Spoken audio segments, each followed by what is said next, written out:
مقصد میری بات کا یہ ہے کہ مولا علی شیخ خدا رضی اللہ تعالیٰ عنہ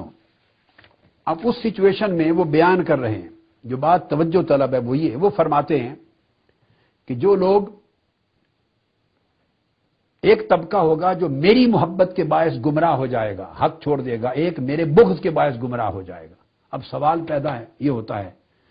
کہ وہ ان کی محبت والا گروہ کون سا تھا؟ وہ گروہ تھا جو اس وقت ان کے ساتھ تھا، اور جن کی طرف اشارہ فرما رہے ہیں کہ جو میرے بغض کے باعث گمراہ ہو جائے گا، وہ اشارہ فرما رہے ہیں خوارج کی طرف، جو آپ کے لشکر سے نکل گئے،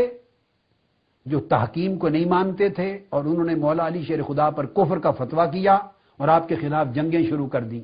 یہ نہج البلاغہ کے خطبے کے عنوان میں بھی خوارجین کا ذکر آیا ہے، اس خطبے کے ٹائٹل میں بھی واضح طور پہ نشاندہی کر دی۔ ایک طبقہ وہ ہے آپ سے محبت کرنے والا جو شیعان علی کہلاتے ہیں، جو آپ کے ساتھ ہیں۔ اس وقت وہ اہل سنت ہی تھے، اس وقت تمیز نہیں تھی اہل سنت و اہل تشیع کی، سنی شیعہ کی تمیز نہیں تھی، وہ سب صحابہ کرام تھے اور تابعین تھے، مگر آپ کے محب تھے۔ اب سوال یہ پیدا ہوا، یہ جب آپ نے فرمایا کہ ان قریب گروہ میری محبت کی وجہ سے ایک گروہ گمراہ ہوگا اور میری محبت کا افراط اسے حق چھوڑ کر گمراہی تک لے جائے گا، وہ اشارہ کس کی طرف ہے؟ وہ یہ فرما رہے تھے کہ میری محبت کے افراط میں دشمنان صحابہ نہ بن جانا، گمراہ ہو جاؤ گے۔ میری محبت کے افراط میں دشمنان صحابہ نہ بن جانا، گمراہ ہو جاؤ گے۔ یہی ہوا، یہ ساری تاریخ جو بنی حب علی کے افراط میں بنی، اور جو افراط بڑھتا گیا، زیادتی بڑھتی گئی، صحابہ کرام پر طعن و تشنیع چلتی رہی۔ اس سے مولا علی شیر خدا نے منع فرمایا تھا کہ میری محبت، اے میرے لشکر، اے میرے حمایتیوں، اے میری محبت میں میرے ساتھ لڑنے والے، مجھے حق پر سمجھنے والوں، میرے ساتھ تلواریں نیام سے نکال کر چلنے والوں، کہیں ایسا نہ ہو کہ آنے والے وقت میں جب اختلافات بڑھیں، آپ دیکھ رہے تھے بنو امیہ کا دور شروع ہو چکا تھا اور ہونے والا تھا، کہ بنو امیہ کے دور میں چھوکرے، بنو امیہ کے لونڈے، جن کو آقا علیہ السلام نے فرمایا اغیلمہ من قریش، اوباش لڑکے، اور اس دور کے خطیب اور اس دور کے کئی لوگ غیر محتاط، زبان دراز، وہ سیدنا علی شیر خدا کو سب و شتم کریں گے، اہل بیت اطہار کے خلاف زبان درازی کریں گے۔ دیکھ رہی تھی نگاہ علی، نگاہ مرتضی دیکھ رہی تھی کہ میرے خلاف جب ایک نئی حکومت قائم ہو جائے گی تو ان میں کئی لوگ، نیچلے لوگ، سب و شتم کریں گے، مخالفت کریں گے، میرے فضائل اور مناقب پر پابندی ہوگی، اہل بیت کی شان کے خلاف بولیں گے، اور یہ بڑھے گا۔ بنو عباس میں بھی یہی ہوا، بنو امیہ میں تو اوپنلی ہوتا تھا، اور بنو عباس میں خلیفہ ابو جعفر المنصور محبت اہل بیت کے نام پر اقتدار میں آئے یہ لوگ، بنو عباس۔ واقعہ کربلا کا بنو امیہ سے انتقام لینے کے لیے انہوں نے تمام محبان علی اور اہل سنت اور پوری امت جو اہل بیت سے محبت کرنے والی تھی، ان کی ہمدردیاں لیں، واقعہ کربلا کے نام کو ایکسپلائٹ کیا، اہل بیت کی محبت کو ایکسپلائٹ کیا، اکٹھا کیا، اور کر کے اقتدار میں آئے بنو عباس، اور پھر مارا، 1.25 لاکھ یا اس سے بھی زائد لوگ قتل کیے، تاکہ اعتماد بیٹھ جائے کہ یہ اہل بیت کے محبت کرنے والوں کی حکومت آ گئی ہے، اور لوگوں کو دھوکہ دینے کے لیے اپنا لباس بھی، جبہ بھی کالا رکھا، بنو عباس کے خلفاء کالا لباس پہنتے، امامہ بھی کالا رکھا، جھنڈا بھی کالے رنگ کا رکھا۔ یہ بنو عباس کے خلفاء جب آئے، چونکہ ایکسپلائٹ کیا تھا محبت اہل بیت کا نام، لیکن جب مستحکم ہو گئے، ان کی جڑیں مضبوط ہو گئیں، یہ حکمران اور سیاست دان، جو اصل سیاست دان ہوتے ہیں وہ کسی کے مخلص نہیں ہوتے، جب ان کی جڑیں مضبوط ہو گئی، حکومت مستحکم ہو گئی، تو پھر بنو امیہ نے تو ایک امام کو شہید کیا تھا، امام حسین کو کربلا معلی میں، یہ حضرت محمد بن حنفیہ اور نفس زکیہ کچھ لوگ نکلے تھے، مگر جب بنو عباس کی جڑیں مضبوط ہو گئی تو اہل بیت کا نام لے کر اقتدار پہ آنے والوں نے کئی ائمہ اطہار اہل بیت کو شہید کیا۔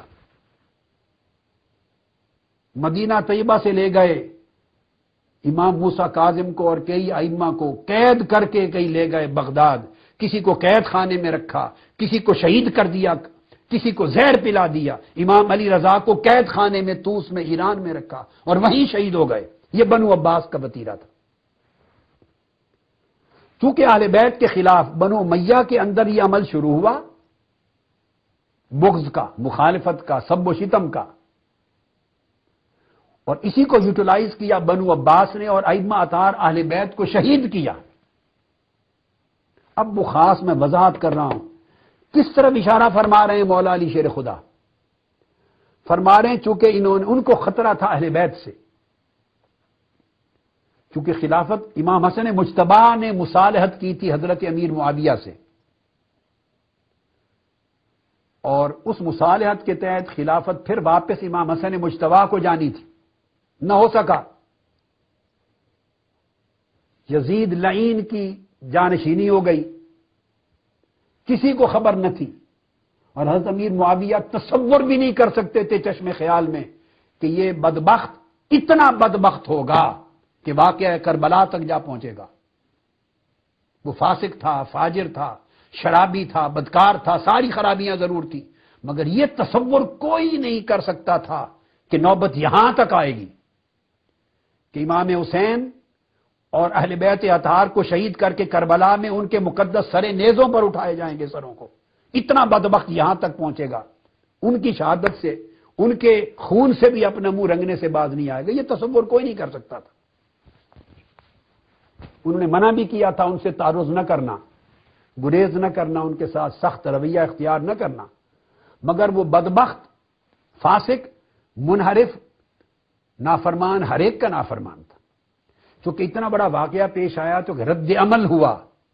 اہل بیت کی محبت اور دلوں میں بڑھی اور رد عمل ہوا۔ پھر بنو عباس میں ائمہ اطہار شہید ہوتے گئے، رد عمل بڑھتا گیا۔ اس رد عمل کی طرف اشارہ کر رہے ہیں مولا علی شیر خدا کہ دیکھو اہل بیت اطہار پر مظالم ہوں گے، جبر ہوگا، وہ قید ہوں گے، شہید کیے جائیں گے، جلا وطن کیے جائیں گے، بڑا ظلم ہوگا، مگر تم میری محبت کی وجہ سے افراد کا شکار ہو کر کہیں ان مظالم کی بنیاد پر ایسے رد عمل میں نہ چلے جانا کہ تم اصل ظالموں کی گرفت کرنے کی بجائے صحابہ کرام پر زبانیں کھولنے لگ جاؤ اور خلفائے راشدین پر زبانیں کھولنے لگ جاؤ اور وہاں تک جا پہنچو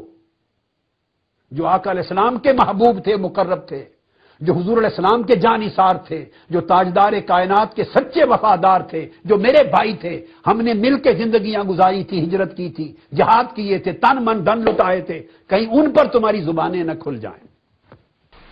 کہیں ان کی گستاخی نہ کرنے لگو، ان پر تان نہ کرو، ان پر سب و ستم نہ کرو، خلفائے راشدین تمہارا ٹارگٹ نہ بن جائیں۔ وہ اشارہ یہ کر رہے تھے کہ دیکھ رہے تھے نگاہ سے کہ کیا کچھ ہونے والا ہے بعد ازاں، مگر کہیں اس کے رد عمل میں، ری ایکشن میں، ریونج فل ہو کر تم اس کے رد عمل میں افراط حد سے نہ بڑھ جانا۔ اور حد سے بڑھنے کا مطلب ہے وہ جو اس پورے معاملے میں ذمہ دار اور قصوروار نہیں ہوں گے، وہ اجل صحابہ کرام اور خلفائے راشدین، کہیں ان کی گستاخی کی طرف نہ آ جانا، ان پر تہمتیں نہ لگا دینا اور تمہاری زبانیں ان کی تہمتوں کے لیے نہ کھل جائیں، یہ فرما رہے تھے۔ اور دوسری طرف فرمایا خارجیو، کیونکہ خوارج کی طرف دوسرا خطاب ہے، تم یاد رکھو میرا بغض تو تم نے اپنا شیوا اور وتیرہ بنا لیا ہے، مگر کہیں ایسا نہ ہو کہ یہ بغض، میرا بغض، تمہیں رسول پاک صلی اللہ علیہ وسلم کی پوری اہل بیت کے ساتھ دشمنی اور عداوت پر نہ اکسا دے اور یہ بغض پورا بغض اہل بیت میں نہ بدل جائے۔ اگر بغض اہل بیت ہو گیا تب بھی گمراہ ہو جاؤ گے، اور اگر تمہارے دلوں میں بغض صحابہ کے بیج بوئے گئے تب بھی گمراہ ہو جاؤ گے۔ یہ مولا علی شیر خدا کا فرمان۔ آج یہی شاخسانے ہیں، یا بغض اہل بیت ہے کہیں تو وہ خارجی علامات ہیں، نمونے ہیں، بقایا جات ہیں، خوارج کے بقایا جات ہیں، یا بغض صحابہ ہے، یہ علامتیں ہیں اسی چیز کی جس کو مولا علی شیر خدا نے منع کیا تھا، اور اس لیے فرمایا کہ تم نہ ادھر جانا محبت میں افراط میں، نہ بغض کی طرف جانا، النمط الاوسط پہ رہنا، درمیانی راہ پر. اور یہ اعظم السواد الاعظم، یہ امت محمدی کا سب سے بڑا طبقہ ہوگا، مین سٹریم ہوگی، سب سے بڑا طبقہ، عددی اکثریت کا جو قیامت تک حضور کی امت میں رہے گا، ان کے ساتھ لگے رہنا. فإن ید اللہ علی الجماعہ، کیونکہ اللہ کا ہاتھ اس جماعت کے اوپر رہے گا.